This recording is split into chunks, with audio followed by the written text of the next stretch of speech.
What is going on, everybody? Hello and welcome. In today's video, I think you know why you're here. I think you know what we're here to talk about. We're here to finally experience the life of a showgirl. And this is such a big moment for everybody, but for me specifically, this is the first time I've been able to enjoy an album drop as it's happening. If you don't know, I started my Taylor Swift journey about 2 years ago from the perspective of a complete outsider.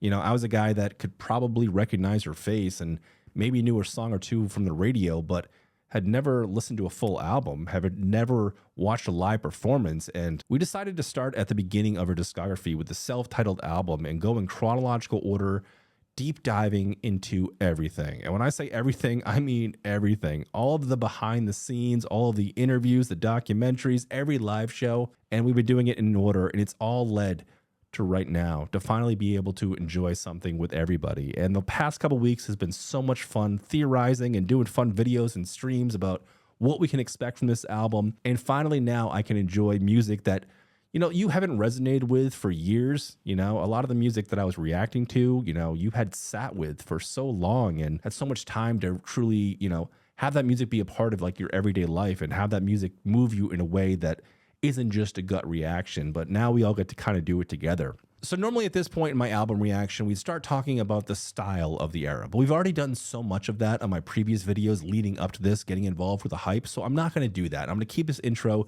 as short as possible so we can jump right to the content. And normally before we dive into the album, there's some sort of forward or prologue that we can sink our teeth into. And this time we don't really have that. However, some people have pointed out that there's some poems that are sprinkled through different album variants that have been pieced together into like one long piece of poetry. Now, if you've been with me for a while, I think you know what's going to happen. You know damn well that I'm not going to read this thing. We find some way to put it into a video or absorb it in some kind of other way. If you're new to my content, well, buckle up. Shit's about to get weird.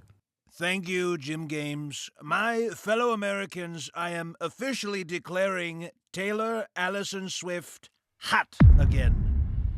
You wake up branded with the lines of pillow creases, thunderbolted tree roots across your cheek. In turn, last night's mascara stain. Hey everybody, Jim from the future here, and as I'm editing this video for YouTube, I think I've decided to cut this next prologue part out. I normally do some sort of fun video, and I really enjoyed the one I did for the Life of a Showgirl album. However, it definitely received some mixed reactions over on Patreon. Rightfully so, I understand, kind of a hot button issue. Personally, I found it to be pretty fucking hilarious. I hired a professional voice actor, got some wild editing going on, and I get it, it's not everybody's cup of tea, so I'm gonna cut it out for this YouTube video.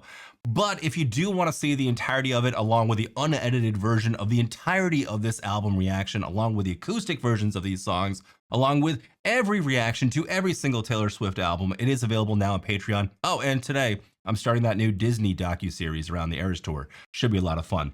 Anyway, just wanted to pop on and hopefully this doesn't piss off too many people. Anyway, if you're new here, again, like, subscribe, do all the stuff that helps me in the algorithm, and I hope you enjoy the album reaction. And that is how you love the life of a showgirl.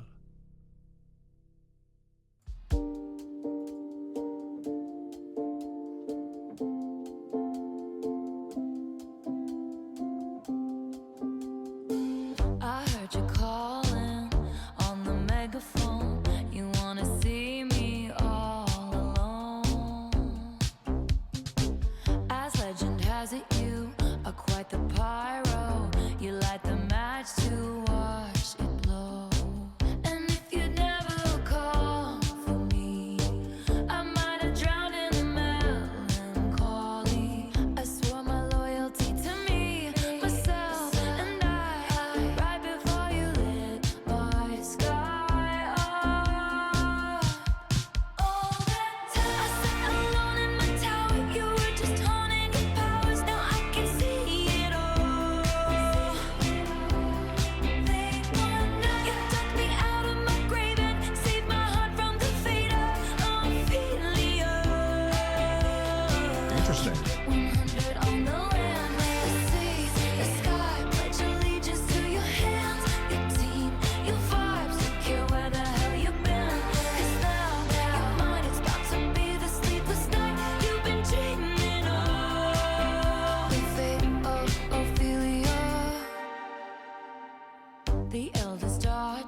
a cold bed full of scorpions. The venom stole her sanity.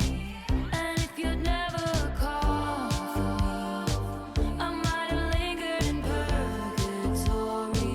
You wrap around me like a chain, a crown, a fire, pulling me into the fire. All that time I sat alone in my It's a good hook. you were just honing your powers. Now I can see it all. Late one night, you took me out of my grave and saved my heart from the fate of ophelia. Keep it 100 on the land, the sea, the sky. Pledge allegiance to your hands, your team, your vibes. Don't care where the hell you've been, 'cause now you're mine. It's about to be the sleepless night you've been dreaming of. The fate of ophelia. Tears locked inside my memory, and only you possess the key. No longer drowning and deceived, all because you came for me. Locked inside my memory, and only you possess the key. No longer drowning and deceived, all because you came for me. Okay. Okay. All that time I sat alone in my tower, you were just honing your powers. Now I can see it all. I can see it all. Late one night, you took me out of my grave and saved my heart from the fate of ophelia. Keep it 100 on the land, the sea, the sky. Pledge allegiance to your hands, your team, your vibes. Don't care where the hell you've been, 'cause now you're mine. It's about to be the sleepless night you've been dreaming of. The fate of ophelia. You saved my heart from the fate of ophelia. All right, there it is. The Fate of Ophelia, the album opener. And oh my gosh, man. I've said it before and I'll say it again. If you're listening to an album as one cohesive art experience, there are two tracks on the album that are the most important tracks of all of them. That is the first track and the last track. And I'll talk more about that by the time we get to track 12, just to talk about the cohesion and how it all fits and vibes together. But as far as like an opening track goes, I think it's pretty chill, you know? It's a little bit more relaxed, a little bit more lighthearted than I was expecting. I don't know why I was like feeling like we're going to have like the intensity of 1989 or like the tone of Reputation or whatever. But it wasn't really either of those things. It was a little bit more lighthearted. Structurally, it's fairly simple for the most part. You have your 4/4 beat patterns. The chimes, the atmosphere is fantastic. But the things that really stood out to me sonically was the vocal processing and the vocals themselves. It's great, man. It adds so much atmosphere having, not just a panning vocal in your ear or having so many vocals that are lined up to create this wall of sound, this, almost angelic harmony that comes at you like you would hear in Midnights or in the Tortured Pose department. This is very separated. Every voice, every tone is coming together as if it's circling together and it's talking to itself. I like it when they're broken apart like that because it just adds more dynamics to the song. Speaking of dynamics, my favorite part, no surprise. This is not going to be a hot take, but the bridge, the fucking bridge, man. Everything feels so angelic and it feels like you're floating. And, with the lyrical subject and then just the general tone, it feels like there's almost butterflies in your stomach. I feel like she painted a good picture in that direction. But the bridge, when everything kind of quiets down, we get that pensive piano, pensive to a degree, delicate piano, I should say, with like this almost like whisper tone. Like it just brings it back down. It adds a little bit of gravity and it just makes the song have a better dynamic overall because there's some ebb and flow to it and it's not singularly one thing. But a very cool, chill little track so far. I'm very excited. I would not be bummed if the rest of the album sounds like this. All right, so being involved with the hype and the album drop on this, people did tell me beforehand that Ophelia is somehow tied to Shakespeare. And I know a little bit about Shakespeare, but I'm not going to lie to you guys and pretend like I'm some sort of literary genius here or anything. I don't remember any Shakespeare outside of Romeo and Juliet. But people did explain who Ophelia was, and there did seem to be like some sort of trap that she was involved in, if I remember correctly. And lyrically, this talks about possibly, not falling to that same trap that Ophelia dealt with in Shakespeare's thing. She's being saved from the fate of whatever Ophelia, was dealing with. All right, let's bring our resident superfan Darcy back to explain some of the hidden meanings behind the fate of Ophelia. She always does a good job. If you're new around here, Darcy's been with us for a little while. She hops on some of my album reactions and gives some context to some things that might go over my head, and she always does a pretty good job. But let's check out what she has to say about the fate of Ophelia. Welcome to Life of a Showgirl. I come to you with the perspective of someone who enjoyed the album at first and more so on each listen. After a few full listens, I noticed a theme. I think most songs represent a narrative reversal in some way. For some songs, it's concrete and obvious, and in others, it's more subtle. We start that theme with the fate of Ophelia, a phrase that Taylor said comes from her giant page of notes full of possible ideas. Ophelia is a character from Shakespeare's Hamlet, and her fate is to be driven mad by the men in her life. She ultimately dies, drowned in misery, as some describe it. All right, I should absolutely know Hamlet. It's not like some obscure Shakespeare or whatever. It's Hamlet. It's one of the big ones. Still, I just don't know it. But Travis has saved Taylor from that fate. Yeah. Just like in Love Story, Taylor casts herself as a character from Shakespeare, only to flip the script and give them a happy ending. We see this with nods to Travis, such as Keeping It 100, his jersey number 87 and 13, her favorite number, or with the line, pledge allegiance to your hands, your team, your vibes. Yeah. The latter reminds me of her calling him a human exclamation point. Taylor's not just saved, she's joyful. This song course corrects previous songs in her discography. You Dug Me Out of My Grave unearths So Long London's Two Graves, One Gun, while I Might Have Drowned in the Melancholy reminds me of the desperate sinking imagery in that song. The line, It's Locked Inside My Memory and Only You Possess the Key, refreshes I Hate It Here, so I will go to secret gardens in my mind. People need a key to get to. The only one is mine. Ophelia lived in fantasy, alone in her tower, harking to Cassandra. But now that fantasy is a reality that Travis unlocked. The key lyric is paraphrased from Ophelia's line in Hamlet, Act 1, Scene 3. "'Tis in the memory locked, and you yourself keep the key of it." Sonically, Taylor has created a sound that is both new and familiar. Her influences throughout the album are on display. I love the re-emphasis on physical instruments. The layering is different from what we get with Antonoff and Desner, but it's no less rich. I particularly enjoy the ad-libs Taylor does on this and many other tracks on the album. That's something I've missed since Reputation. One fun thing she said while doing press for this album is that coming up with the Ophelia riff gave her the same feeling as the You Belong With Me part for that song. Oh. Taylor said, "It's so fun to have fun," and I think that's the best way to approach the album. Favorite lyric, "And if you'd never come for me, I might have lingered in purgatory." You see what I mean? Darcy's just a lot smarter than I am. She picks up on stuff and she can analyze things in a different way. Darcy told me a funny story. She went to the showing. Did you guys go to that movie showing? It was for like 3 nights. Obviously, I couldn't go to it. Hopefully, they put it on the internet someday and I'll check it out. But I missed the movie experience. But she's got a maddening story. Kind of funny, but definitely maddening. I would have been so pissed. If Darcy's in the comments, maybe she'll tell you about the story of her theater experience because it's wild. But yeah, some good points.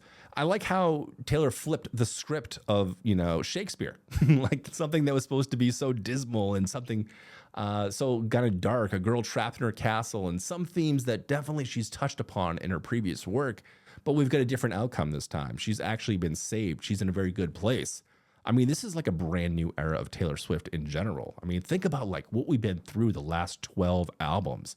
Like, we've dealt with so much heartbreak, so much devastation. We've seen highs and lows, and that's why I've got such great faith in this relationship. And I mean, she does too. Obviously, she's engaged, but like, she's gone through so much before that she knows exactly what she doesn't want and exactly what she does want now. She's had that learned and lived experience. So like, this is it. This is Taylor Swift's happily ever after. Like, this is what we've wanted for her since day one. And like, for one, I'm just ecstatic. I'm ecstatic for that point in itself. And I think sonically it delivers on the general vibe of being, in madly in love, in almost like a new love kind of way, but in such an assured way as well, you know? So it's a very positive thing.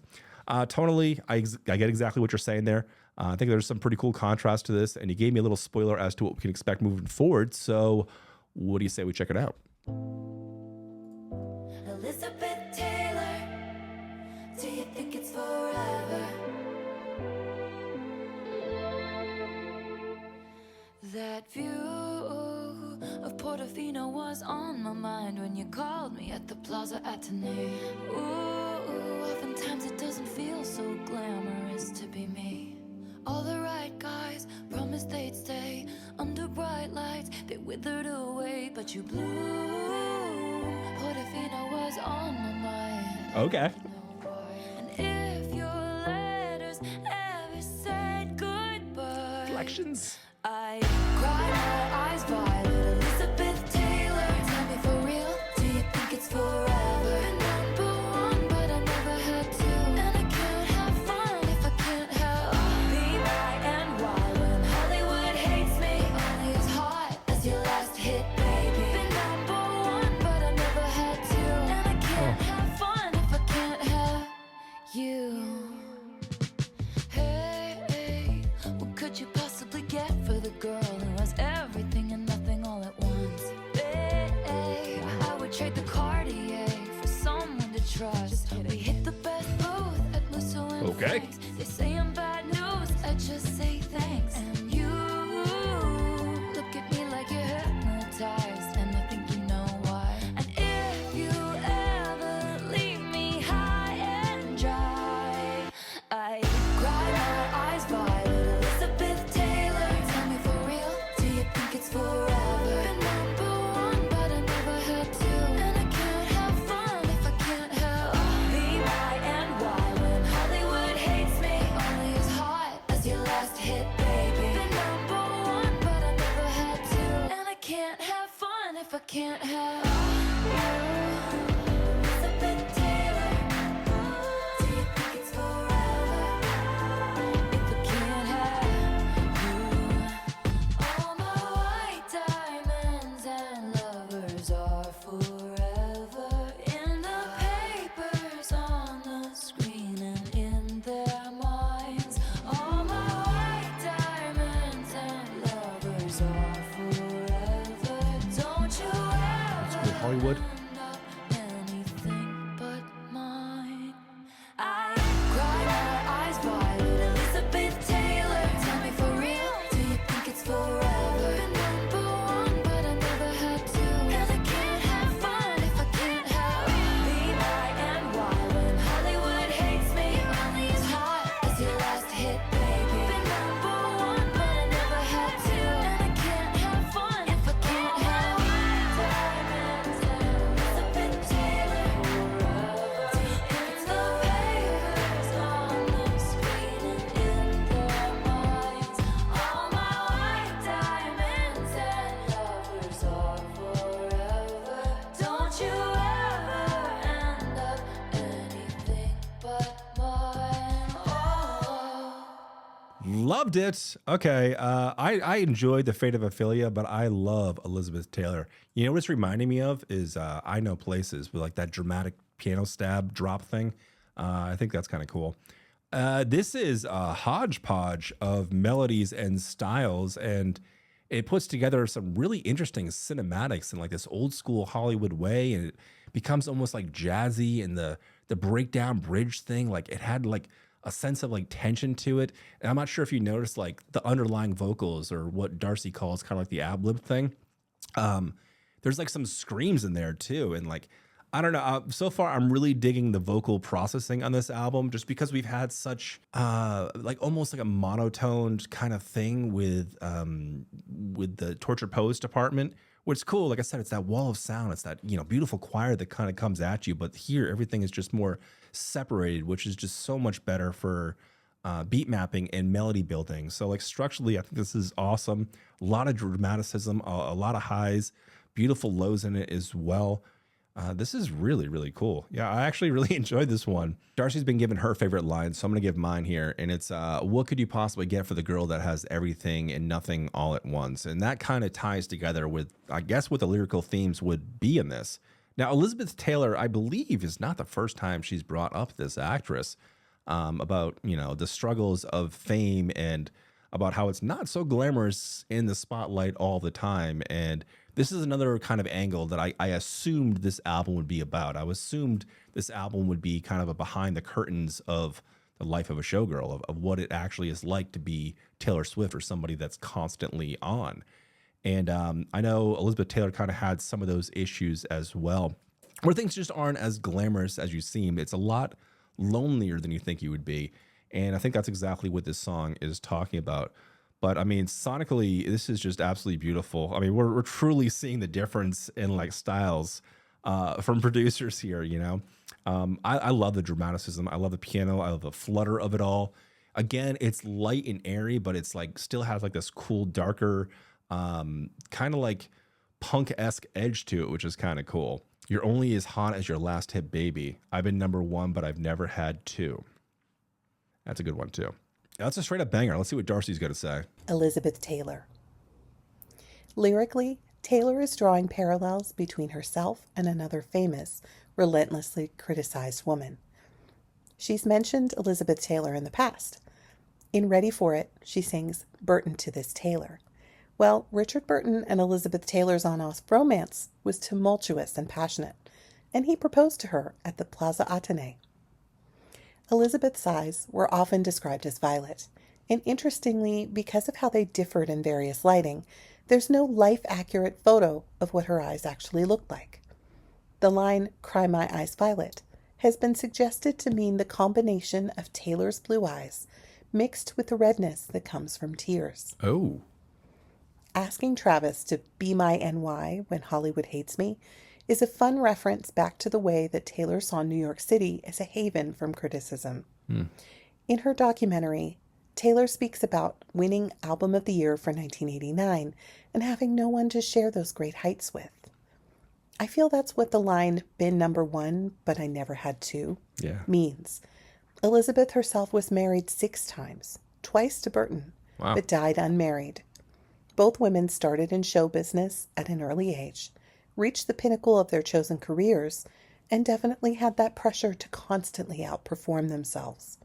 You're only as hot as your last hit, baby. In the end, Elizabeth Taylor's legacy as an actress is secure in the papers, on the screen, and in their minds. But her social impact is as a famous beauty whose relationships never lasted the way her beloved white diamonds do.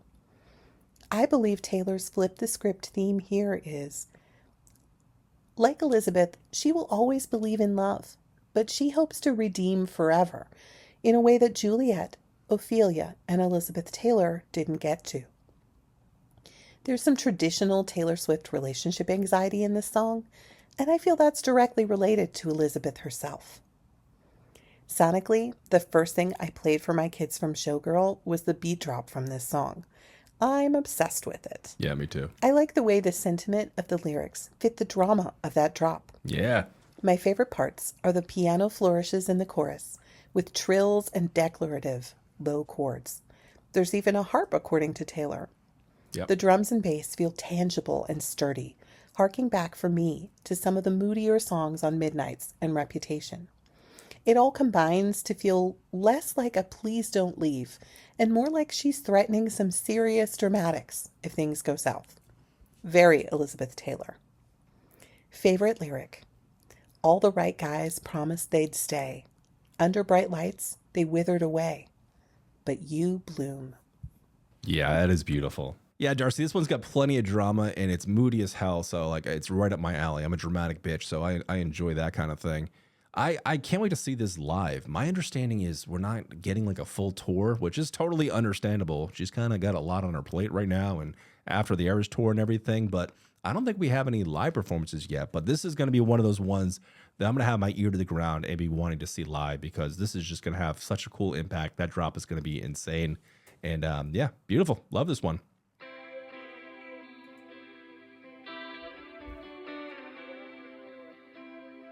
had a bad habit of missing lovers past.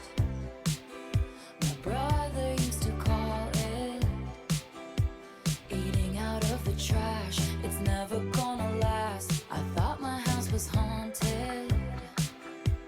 I used to live with ghosts and all the perfect couples said when you know, and when you don't, you don't. And all of the foes and all of the friends have seen it before, they'll see it again. Life is a song, it ends when it ends. I was wrong, but my mama told me it's alright. You were dancing through the lightning strikes, sleepless in the onyx night. But now the sky is opalite. Oh, oh my Lord, never made no one like you before. You had to make your own sunshine, but now the sky is opalite. Oh, you couldn't understand it, why you felt alone. You were in it for real. She was in her phone, and you were just a pose. And don't we try to love, love? We give it all we got. You finally left the table, and what a simple thought. You're starving till you're not. And all of the foes and all of the friends have messed up before, they'll mess up again. Life is a song, it ends when it ends. You move on. And that's when I told you it's alright. You were dancing through the lightning strikes, sleepless in the onyx night. But now the sky is opalite. Oh my Lord, never met no one like you before. You had to make your own sunshine, and now the sky is opalite. This is just a star inside a teacup. Let's shelter here with me, my love. Thunder like a drum, this life will beat you up. This is just a temporary speed bump, but failure brings you freedom, and I can bring you love. What the fuck? Don't you sweat it, baby, it's alright. You were dancing through the lightning strikes, oh, so sleepless in the onyx night. But now the sky is opalite. Oh my Lord, never met no one like you before. No, you had to make your own sunshine, and now the sky is opalite. Okay, let's talk about it. I'm going to be 100% honest with you guys. The first half of this song, I don't know if I was feeling it. It wasn't for me. Or I was trying to like decipher, like, I'm like, what the fuck is going on here? Like, has like this essence of like, it feels kind of retro. It feels like a love song you'd hear like in the 50s kind of, especially with some of the vocal melodies, and the up, up, up thing. But as the song progressed and everything, and again, once we got to that bridge and we came back to that chorus, after hearing it a couple times, it was welcomed, if that makes any sense at all. I think it's a complete and total earworm. It's very light and crisp and pop forward and structurally interesting because it definitely has that air of like retroness to it. It feels like this is written from the perspective of like somebody like in like a 50s love song kind of thing, if you know what I mean. Like those girl groups of the 50s that were like, oh, he's coming in, he looks so cute kind of little way. I don't know if you know what I'm talking about. I can't like pinpoint or name any one artist, but it has that kind of feel to me where it just feels kind of like retro and innocent.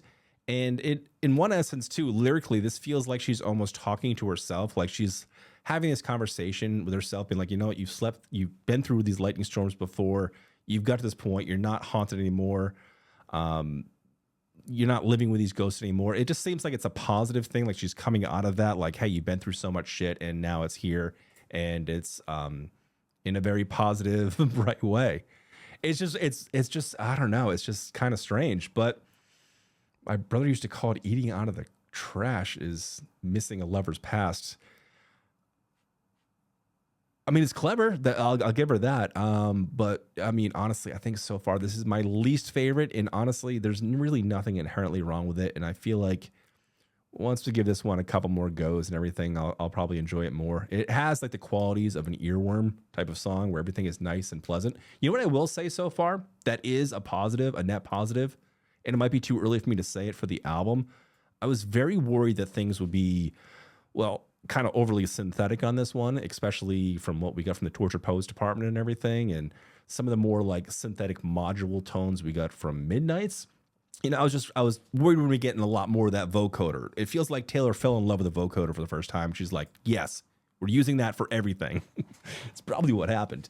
Everything is a lot cleaner on this, but what I'm getting at is things aren't as synthetic as I thought that they would be. I mean, we've got 3 guitar tones, and one of them is like a very retro kind of plucking sound that's been muted down in a way that even has like an essence of like 50s rock guitar where there really wasn't too much resonance to it or too much decay. Everything was just very sharp, which is kind of cool. And you got the acoustics and you get the shimmery electric guitar and then those plucks as well, which could be working off of what is supposed to be the plucks of a bass, but there is a synthetic bass line underneath it that is very synthetic sounding, but it's just so low in the mix where it's kind of like an essence, you know, an essence of that sawtooth bass that you get from like some of these like overly poppy kind of albums, but it's just not very far up in the mix. So I think having that pluck there with it is it's kind of like putting emphasis on the notes of the bass without actually having it have a bass sound.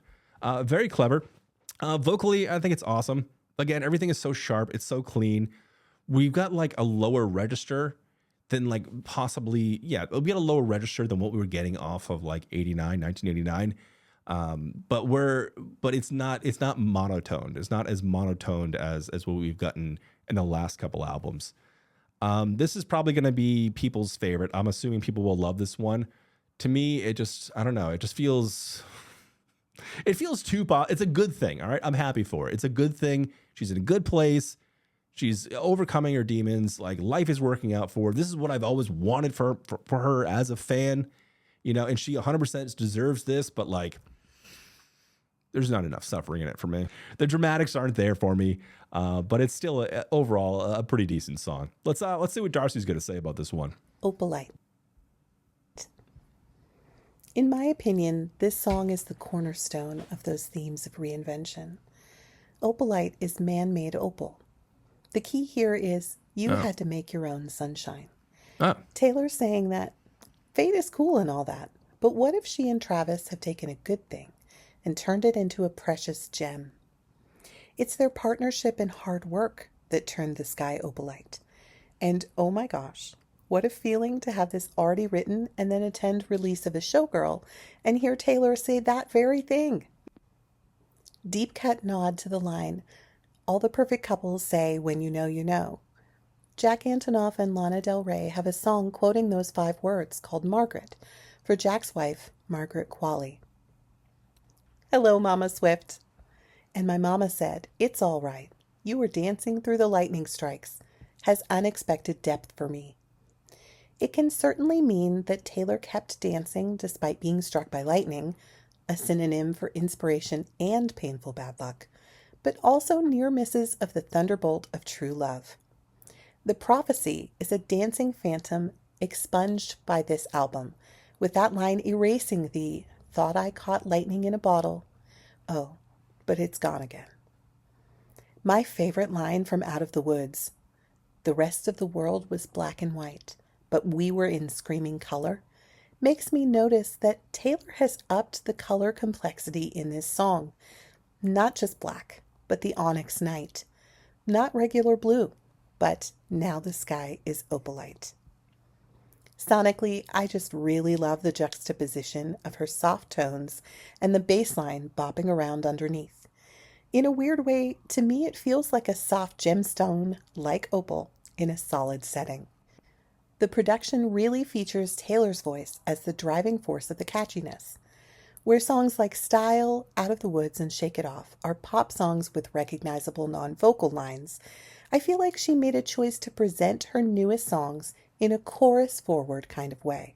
Interesting. I'm Yeah. honestly loving how this song feels like a fusion of 60s and 70s pop, but for a modern age. Favorite lyric, you were dancing through the lightning strikes. Yeah, so sometimes I just get things fucking wrong. I didn't know what opalite meant. Apparently, it's a man-made stone and possibly a color. Honestly, I just have never heard that word before. Probably should have looked it up before I saw this song. Maybe would have given things a different meaning for me. But yeah, I guess that kind of ties things together. You mentioned like the 60s and 70s thing. I think we were kind of there. I think it's a little bit earlier. I think it's like, I don't know, something about like the charmingness, the charming nature of like, even like 40s to 50s, like love songs. Like I was getting that vibe, but you could definitely get in the 60s too. But yeah, that definitely spins things around a little bit. You mentioned also the chorus forward and how the melody followed more of what Taylor was doing as to opposed to the melodic nature of the song or the beat mapping or any of that. Yeah, I didn't really think about too much of that. You're absolutely right on that one, which is kind of cool.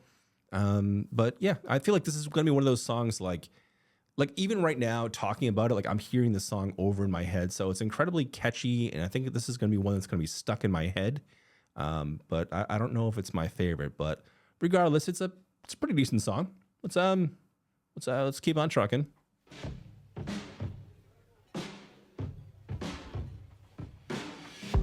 When I found you, you were young, wayward, lost in the cold. Pulled up to you in the jag, turned your rags into gold. The winding road leads to the chateau. You remind me of a younger me. I saw potential. I'll be your father figure. I drink that brown liquor. I can make deals with the devil because my dick's bigger. This What? love is pure profit. Just step into my office. Hold the fucking phone. Chalk that up to lyrics that I never thought I would ever hear Taylor sing in such a beautiful way. Okay. Can make deals with the devil because my dick's bigger. This love is pure profit. Just step into my office. I dry your tears with my sleeve. Leave it with me. I protect the family. Leave it with me. I protect the family. I pay the check before it kisses the mahogany grain. Said they wanna see you rise, they don't want you to reign. I showed you all the tricks of the trade. All I ask for is your loyalty, my dear protege. I'll be your father figure. I drink that brown liquor. I can make deals with the devil because my dick's bigger. This love is pure profit.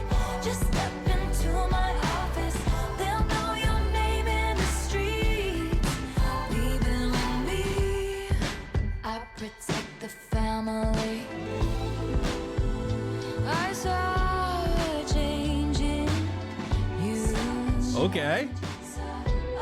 My dear boy, they don't make loyalty like they used to.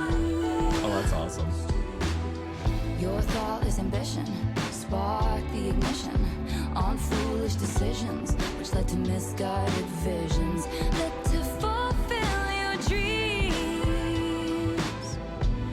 You had to get rid of me. Xylophone. Protect the family. I was your father figure. We drank that brown liquor. You made a deal with this devil. Turns out my dick's bigger. You wanna fight, you found it. I got the place surrounded. You'll be sleeping with the fishes before you know you're drowning? Whose portraits on the mantle? Who covered up your scandals? Mistake my kindness for weakness and find your card canceled. I wasn't for the figure. You pulled the wrong trigger. This empire belongs to me. Leave it with me. I protect the family. Leave it with me. I protect the family. Leave it with me.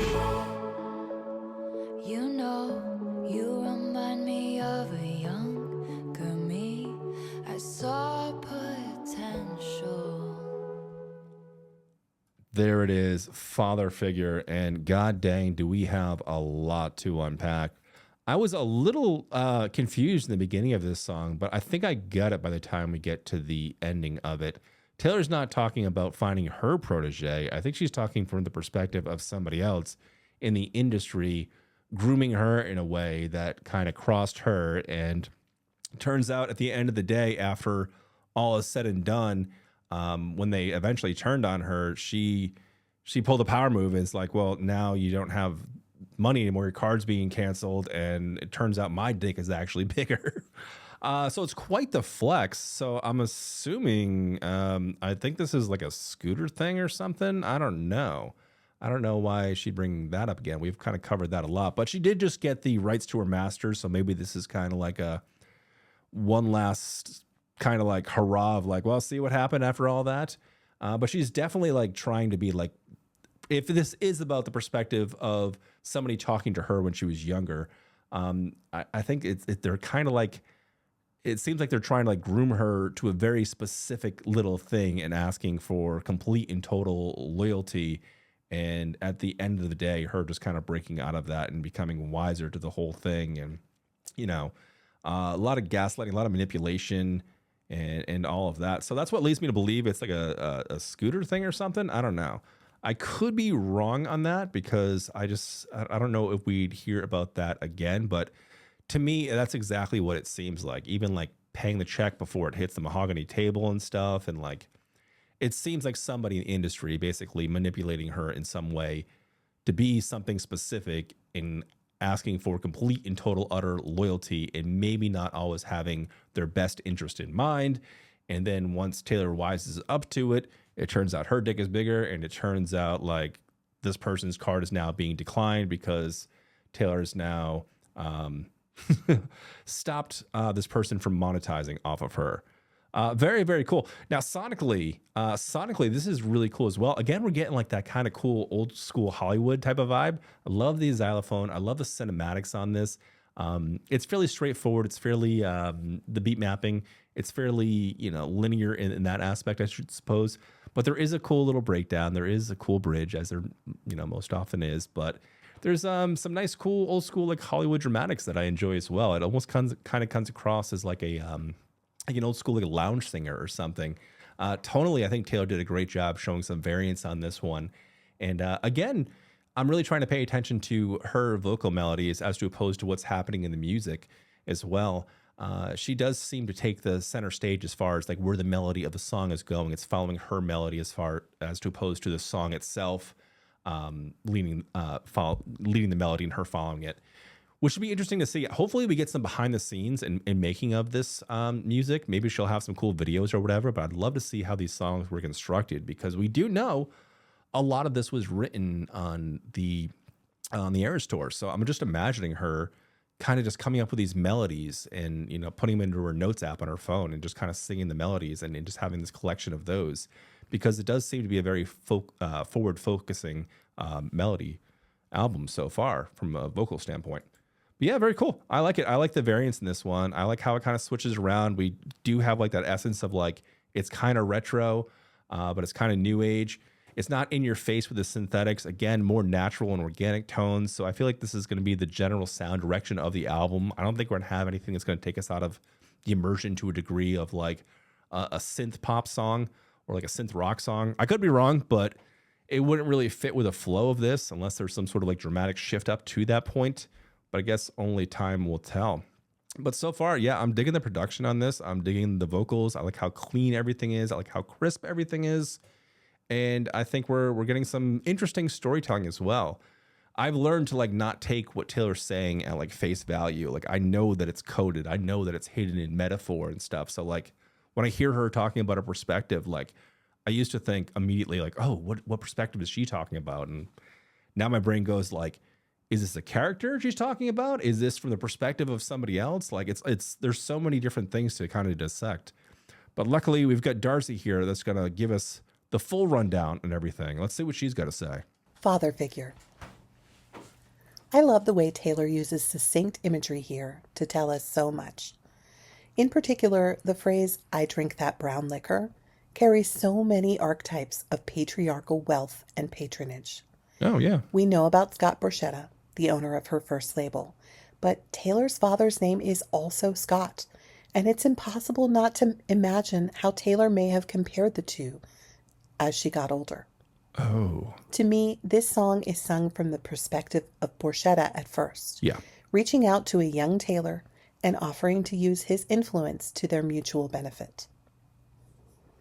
Taylor's hard work, talent, and confidence increased over the years, but "This love is pure profit" seems to have shifted for Borchetta from a partnership to a callous disregard of her humanity. Yeah. Borchetta saw Taylor as a lucrative commodity, arguably to his detriment. "Mistake my kindness for weakness and get your card canceled" is such a delightful way of saying, "I re-recorded my music and impacted your bottom line." That's what I was thinking. I'm obsessed with this mentor swap. And gosh, what a big dick business decision to interpolate George Michael's father figure. Oh. I'm oh, yeah. certain that enticed more people to listen to the song. I love Taylor's craftsmanship get on that? her clean tracks, by the way. This one changes the chorus to "because my check's bigger." Sonically, there's something deliberately unsettling about the production here, with that familiar chorus feeling just a bit off. It is unsettling. Whether purposefully or not, the beat is blank space transported into 2025, another recognizable cultural touchstone that's now jaded. When the bridge hits, Taylor brings in a choir and everything shimmers up. Her vocals turn playful but powerful, serenading her former mentor right up until that last chorus, where she fully demonstrates that role reversal. I appreciate the way she sings that last regretful line about Borchetta's wasted potential. You can really hear the "fuck around and find out" as she trails off. Favorite line: "I pay the check before it kisses the mahogany grain." Yeah, I mean, Big Dick Energy is back. I don't know how I missed the George Michael's father figure thing. That just went right over my head. But I mean, sonically, it doesn't really share really any similarities to it whatsoever. Maybe the first verse kind of follows into it a little bit. I don't know, but I didn't pick up on it. But you did mention it follows the same beat mapping as Blank Space. I think possibly it does. I'll do a sync up after today's video and see if I can find the actual similarities, if it actually follows the same beat mapping as that, and if it's the same thing. I don't think it's bar for bar or beat for beat on that, but we'll definitely check it out and make sure with that one. But yeah, it's a great song. I think there's a lot of variance in this one. I really enjoy the dramatic shifts on it. And vocally, again, I mean, it's all very clear and light and polished, and it's just showing more of those dramatic angles to it. I'm surprised we're just getting another Scott song, you know? I just, I thought we were kind of done with that, but she did just get her masters back, so I guess that makes sense. Again, I'm digging the old school Hollywood type of vibe. The cinematics were awesome. Yeah, this one's pretty good. All right, moving on to minors.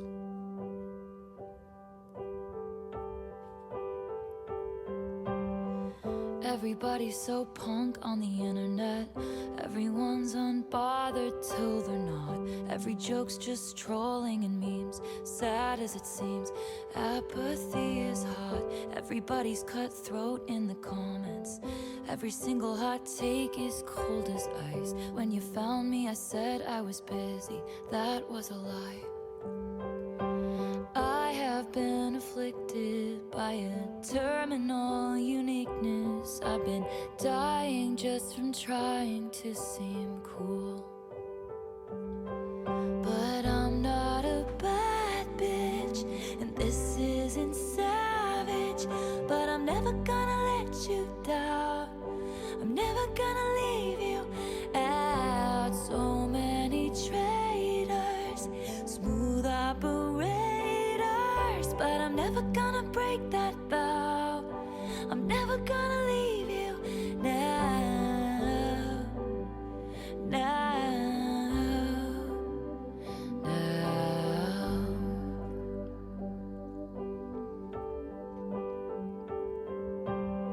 You know, the last time I laughed this hard was on the trampoline in somebody's backyard. I must have been about 8 or 9. That was the night I fell off and broke my arm. Pretty soon I learned cautious discretion. When your first crush crushes something kind. When I said I don't believe in marriage, that was a lie. Every eldest daughter was the first lamb to the slaughter. So we all dressed up as wolves and we looked fire. But I'm not a bad bitch, and this isn't savage. But I'm never gonna let you down. I'm never gonna leave you out. So many traitors, smooth operators, but I'm never gonna break that vow. I'm never gonna leave you now. Now. Now. We lie back, a beautiful, beautiful time lapse. Ferris wheels, kisses, and lilacs. And things I said were dumb, 'cause I thought that I'd never find that beautiful, beautiful life that shimmers that innocent light back, like when we were young. Every youngest child felt they were raised up in the wild, but now you're home. 'Cause I'm not a bad bitch, and this isn't savage, and I'm never gonna let you down. I'm never gonna leave you out. So many traitors, smooth operators, but I'm never gonna break that vow. I'm never gonna leave you now. Now.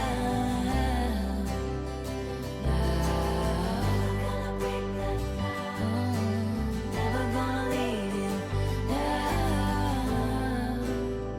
Now. Never gonna leave you now.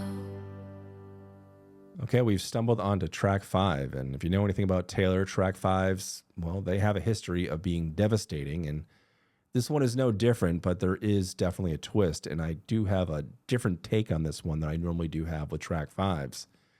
As melancholic as this song is, to me, it's still absolutely beautiful. This is by far my favorite track I've heard on this album so far. It's got it all for me.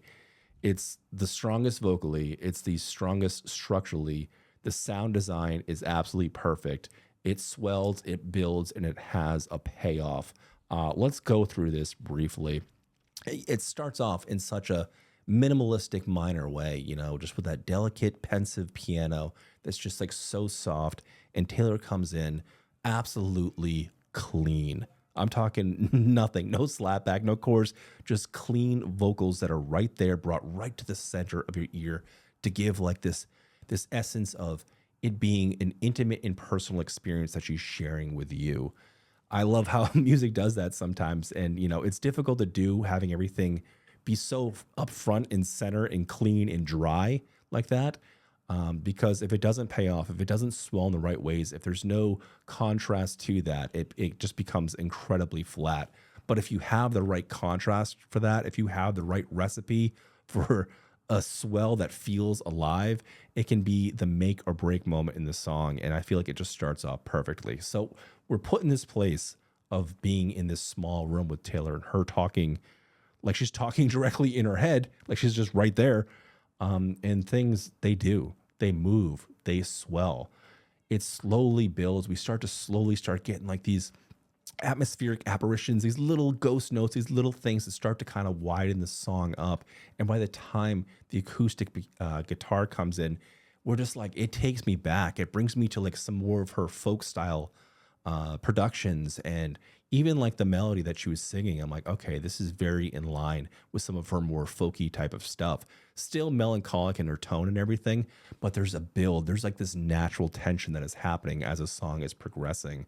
And as it continues to build and we get towards the ending of the song, things seem to have like this sense of levity, but also like a sense of like dread to them as well. It feels like I'm being uplifted by my neck and dragged down by my ankles. I'm being separated from the music, but it doesn't take me out of the immersion of it, because we get that wall of sound, the sound that we're so used to, the sound that like is at this point, as 5 tracks into the album, a welcome familiarity, you know, that moment of what we got from the Tortured Pose department, of all the vocals kind of coming together in like this angelic, almost religious choir-like experience. And she just fucking nails it, which is so hard to do working in minors, going into that and then having like that massive chord structure, you know?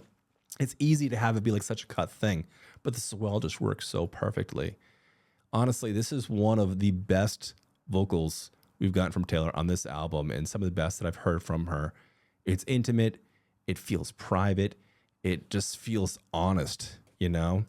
I think a lot of this, you know, seeing Taylor in this light, especially coming out of the era of the Tortured Pose department, of such a place of detachment and in hindsight in her life, and seeing her in a place of absolute joy and bliss is a little bit jarring for sure. But that's why some of this has felt a little less authentic, because I've been living in that world with her. But I have to keep reminding myself that's not where she is right now. And like you should be happy that she's in this place where things are lighthearted and everything. Anyway, let's get back to the song, because it is still melancholic, but there is a swing back around when we get towards the end about not breaking that vow and never going to leave you, and getting to the point where like, we've been through all this before. I've been through all this before. I've dealt with the internet, fucking keyboard warriors. You know, I've seen the first of my life go to slaughter. I'm sure that has a lot of hidden meanings and everything, but I think that's talking about her past and being thrown to the wolves and everything. And I think this is like her, again, looking back in hindsight and saying, we've been through all that before, and now I'm at this point of such extreme conviction that I'm 100% sure it's you, and I'm just going to be here 100% for you. And we've been through this. I've been through this before. I know how to handle it, and you're the right person for it. Part of me feels like it's a direct, it's directly to Travis, like as like almost a warning, but also kind of like a reassurance. But also it feels directed at fans as well. It feels like we've been through a lot, and we've come to this point, and now we're at this point. And I'm still never going to leave you. I'm still always going to be this person. I'm still going to keep on persevering through whatever I need to persevere through. I don't care how much my name gets dragged through the mud and I have to deal with the punks of the internet. And it's honest to the degree of like, she doesn't shy away from the fact that that does not affect her, you know, because we'd all like to say, hey, the comments don't affect us, or hey, you know, that snarky thing someone said didn't have any sort of impact on my psyche. But the reality is we're all just human, and we all have emotions, and there's just sometimes no way to avoid it. And we all can get triggered from certain things. And I think she knows how to navigate through this life. She's got a master class on that. But I still feel like it felt the most honest. And I feel like a hypocrite saying that right now. I feel like a hypocrite saying this felt the most honest, because I guarantee everything we've heard up until this point has been the most honest as well. It's been the most authentic to who she is right now. It's just such a sonic whiplash, not just sonic. It's just such a tonally. It's just such, and I mean tonally, not just in sonically, but like tonally, like vocally and like lyrically and subject matter. Like it's just such a shift from the mud that we've been up to our knees in thus far. You know, hopefully that makes some sense. I know I'm kind of just off the wall in this explanation, but like it feels true. It feels honest. It feels warm. It feels melancholic, but it also feels inspired. I love it. This is my favorite track so far. But let's see what our friend Darcy's got to say about it. I'm not a bad bitch, and this isn't savage, immediately made me think of White Horse, and the line, I'm not a princess, and this ain't a fairy tale. Oh my God. It also brought to mind... This is why she's so fucking good at this. She can just bring that stuff back. Oh my God. I don't... like, being able to like quote the lines and bring them back, and oh my God, it's such a cool callback. All right. I'll let you continue. Another response to social expectations in Sweet Nothing, where she sings, I'm just too soft for all of it. Eldest daughter feels like permission for Taylor to unwind some of the cautious discretion she learned to cloak herself with. This is painfully illustrated in When I Said I Don't Believe in Marriage, That Was a Lie. Yeah. To me, that's a direct reference to the way she projected apathy about marriage in Midnights, especially You're Losing Me's I Wouldn't Marry Me Either, and Lavender Haze's All They Keep Asking Me Is If I'm Gonna Be Your Bride. Compare that to Things I Said Were Dumb, because I thought I'd never find that beautiful, beautiful life. And we understand why she placed this song as track 5. I think Taylor carries on that mentor spirit from the previous song and softens it into a protective partnership as it progresses. Just as Father Figure is a confident refresh of My Tears Ricochet, to me, Eldest Daughter is an aching, sweet echo of peace. Yeah. Would it be enough if I could never give you peace? She asks, because the rain is always going to come if you're standing with me. Every youngest child felt they were raised up in the wild, but now you're home. Really hits you in the gut when you find out that Travis Kelce is the youngest child. The rain is going to come, the traitors and smooth operators are going to come. But Taylor is promising that unlike in Peace, she doesn't have to die for Travis in secret. Sonically, I can't help but notice that Taylor's singing in a very vulnerable vocal tone in this song. She's changed tones quite often in TTPD, but not so much in Showgirl, so this track stands out. I like how she started with piano and held out with it until the more friendly guitar for the second verse. The stronger, layered vocals help the song power into that gorgeous bridge where the harmonies really shimmer, showing a really delicate contrast with the pullback for the youngest child moment. It feels like the production really wanted to emphasize the intimacy of her vocals. It's a contrast, since I feel like many songs on the album have a pulled back, lush joy in them. Favorite lyric: I have been afflicted by a terminal uniqueness. Oh, geez, really? That's my least favorite lyric. But yeah, you're right. There does feel like there's an essence of peace through this composition. It's nice. It kind of makes me think, like, I imagine Taylor and Travis just sitting Indian style, like in her living room, and her going through her entire discography and being like, this is what this track's about. This is what this means. This is how this ties together.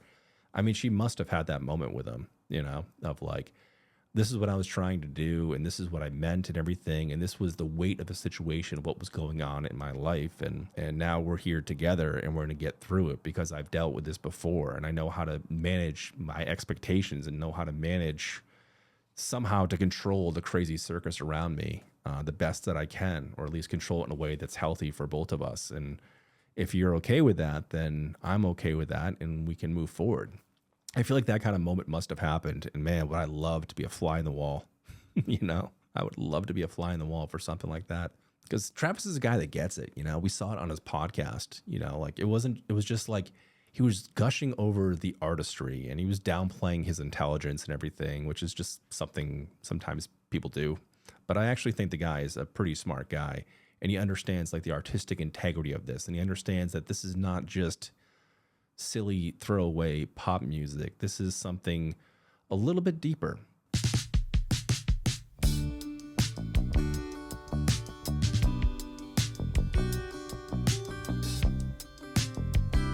It's different. Listening grass from September rain, gray overpass full of neon names. You drive 85, Gallatin Road and the lakeside beach, watching the game this cheap. Your smile, miles wide, and it was not an invitation. Should've kissed you anyway. Should've kissed you anyway. And it was not convenient, no. But your girlfriend was away. Should've kissed you anyway.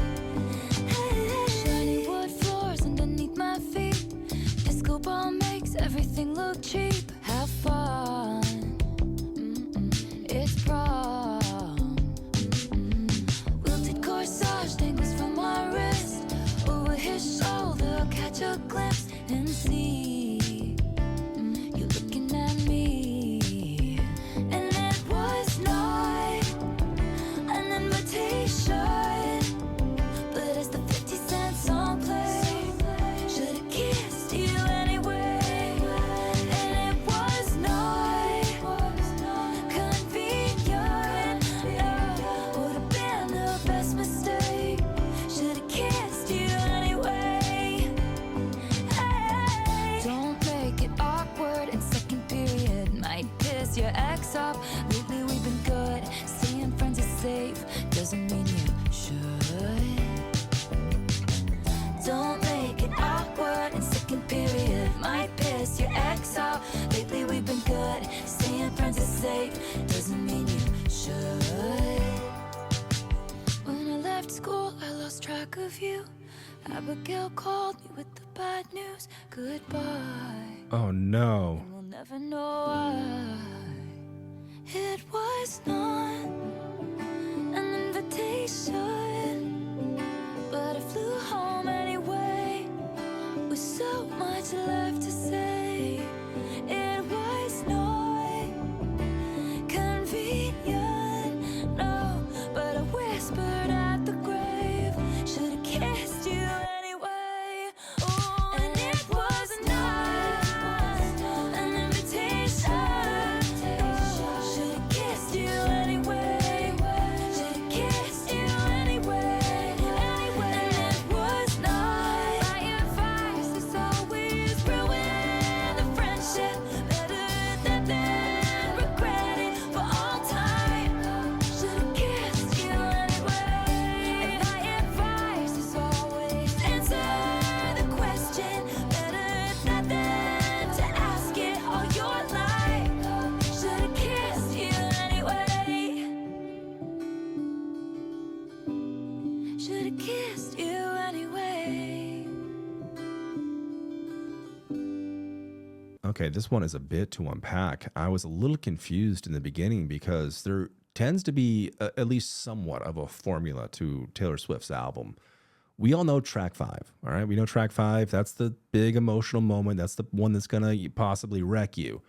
But normally track 6 and 7's like is your moment of levity. It's your moment when things start to work out and you're like, okay, we're back to, we're grounded again. Things are going to be okay. I don't need to go lay down face first in the highway. Everything is going to be all right.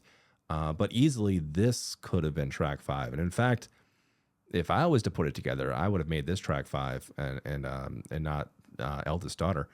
This one is a little bit more, I don't know, I feel like this one hurts a little bit more, but I guess it wouldn't have the same gravity that Eldest Daughter and the subject matter around that has to her. So again, it's a very personalized experience. So I appreciate her direction, but I think for us, the listeners, us, the fans, this is the true track 5 as far as like, just like how sad and how melancholic it can be. And I'm not going to lie, I was a little confused at the beginning. I'm like, what the fuck is she talking about? We're back in high school and my head is like spinning.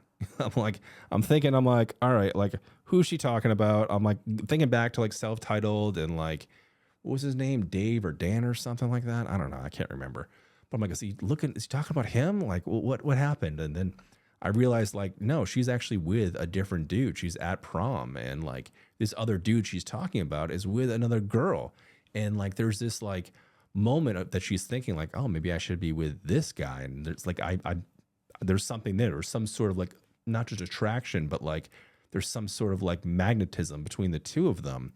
And she wishes she had the guts to have the moment of just going and just kissing him anyway, even though it would have ruined her relationship and it would have ruined his relationship. And it was just like the complete wrong thing to do. She's looking back at it right now in hindsight saying, I wish I did that. And that to me was like, well, what the fuck is she talking about? Why would she want to, why is she now wishing that she upended like both their relationships and everything? And it's not until we get to the line of Abigail. Abigail makes a return and says that he's gone. And that's why she's looking back now. That's why she's wishing she could revisit that missed connection. That's why she wishes she could go back and do something about it. Even though right now she's in the happiest moment of her life, even though right now she's engaged to be married, she looks back at the finality of death. And she looks at it and wishes that she had this moment, this shared experience with this person. And it's quite sad. And it's quite telling as well. For an album that's supposed to be so lighthearted and like upbeat and poppy sonically and with like themes of what's supposed to be the life of a showgirl and the glitz and the glamour and stuff, like that's not what this is. That's not what any of this is. This is, it's kind of brutal. It's kind of brutal for what it is. There's moments sonically where things are sharper. Sure, 100%. But like, make no mistake, like the old Taylor isn't anywhere. We're, you know, like we haven't lost something, even though she's like the happiest moment of her life and things are going good for her. Make no mistake, the drama is here and alive, and the transparency and the authenticity and the honest and the vulnerability is still 100% there. We're still getting this screen door effect when it comes to her music, where like there's no barrier. There's no barrier between the raw emotion, the raw experience in our ears, which is such a rare thing. And I thought that this would be the album where maybe that kind of happens. I thought this would be the moment where she's like, all right, guys, Torture Post Department, I put you through a lot. All right, I'll admit it. I'm honest. I put you in a weird place. All right, let's take you out of that. All right, this was supposed to be the track 6 of an album off of track 5, you know? And that's not necessarily what this is. There are moments of levity, but there are also these moments of devastating honesty, you know, in a way that once again doesn't paint her in the best picture, but we're no stranger to that at this point. But I think if nothing else, it reaffirms that's who she is. That's what she does. That's the screen door that's between us. It can feel like a million miles, and she could feel like she's, you know, living in a mansion on the top of the hill. But when it comes down to the art form, you can just reach right in and touch her heart, you know, and she reaches right in and touches ours. Let's see what Darcy's going to say. I lost a childhood friend with potential in a similar way last year, so this song destroyed me, especially, and we'll never know why. It's the opinion of many Swifties that while Taylor has stated that this song is about a mix of different situations, the gut punch section refers to the same person as the song Forever Winter. What more is there to say then? All this time, I didn't know you were breaking down. I'd fall to pieces on the floor if you weren't around. She usually follows track 5 with a bop, and I feel like she knew we expected that, offering a chance to shock us with the sudden loss. You Belong With Me was track 6 on Fearless, and this song is a nostalgic, regretful ghost of that one. You can tell that Taylor often ponders the what-ifs. Bigger than the whole skies, I'm never going to meet what could have been, should have been you. And missing answers. Marjorie's, I should have asked you questions. I should have asked you how to be. That are no longer possible when she loses people she cared about. One really important thing for me to point out about this song is the retrospective nature of the whole thing. Taylor's flip here is a whole life upending that could have happened, but didn't. And it's from that position that she sings, But Your Girlfriend Was Away. She knows that the relationship didn't last. The lyric might piss your ex off, and wonders if any of those should have kissed you anyway moments would have been a catalyst to change his life's ultimate trajectory. Her last flip of "it was not an invitation" hurts so much. She's living this big life, maybe without the time to fly home anyway. But she does.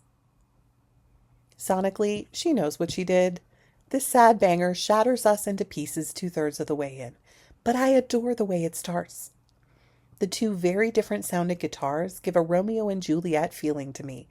Two different Yeah. people who make lovely music together. The vocal slide up on "Stayin' Friends is safe, doesn't mean you should" is just like a line in the bridge of Question. You're still with her? That's nice. I'm sure that's what's suitable and right. The bad news comes with a hushed quaver, one that makes it so easy to picture the shock, the rushing home to grieve. The layers and other instrumentation creep back in almost a form of acceptance, and Taylor shifts from mourning to prevention, exhorting us to take those chances. The final harmonies of this song are some of my favorite on the album. Favorite lyric: "It was not an invitation, but I flew home anyway."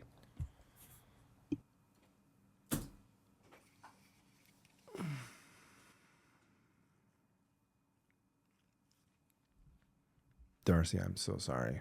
I am so incredibly sorry. I think I speak for everybody who's watching this video right now that it takes a tremendous amount of bravery to come out and record something like that and put that out. You know people are going to see this video. You know that I'm going to use this clip, and you just shared that moment of vulnerability and that story with us. And all I can say is I'm so sorry, and I'm so proud of you for sharing that moment of honesty with us. That's what this music does. That's the celebration of artists like this. Her music puts you in a place that really makes you remember. It makes you analyze certain aspects of your own life and your own history and what you wish you would have done and what you wish you could change, and makes you accept the finality of it all. I know this death was recent that you had to deal with, and you said it was a young person, and I'm incredibly sorry for that. But seriously, from the bottom of my heart, thank you for being willing to share that moment with us. That was incredibly brave. And I'm sorry for your loss.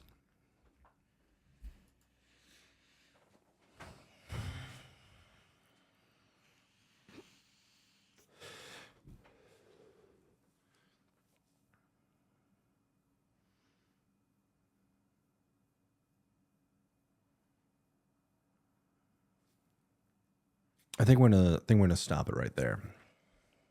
I'll be back real soon. Thank you for watching, and I'll see you on the next one. Bye, everybody.